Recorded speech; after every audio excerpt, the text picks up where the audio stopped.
এক বিক্রেতা 40টি বই ও খাতার গড় মূল্য 31.25 টাকা।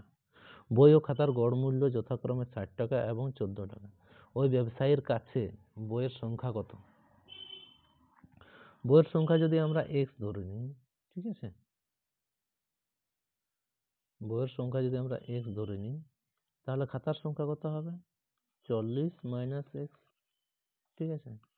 তাহলে সেই হিসাবে আমরা যদি দেখি যে 60 টাকা, তাহলে 60x plus 14 into 40 minus x by 40 সমান 31.45, ঠিক আছে, ঠিক আছে, সরি 25, ঠিক আছে।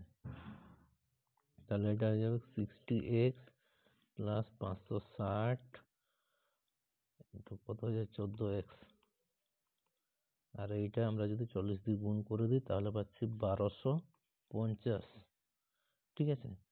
তাহলে এইখানে 60 থেকে 14 মাইনাস দিয়ে দিলে 46x পাচ্ছি। এরপরে 1250 থেকে 560 যদি বিয়োগ দিয়ে দিই তাহলে 690 পাচ্ছি।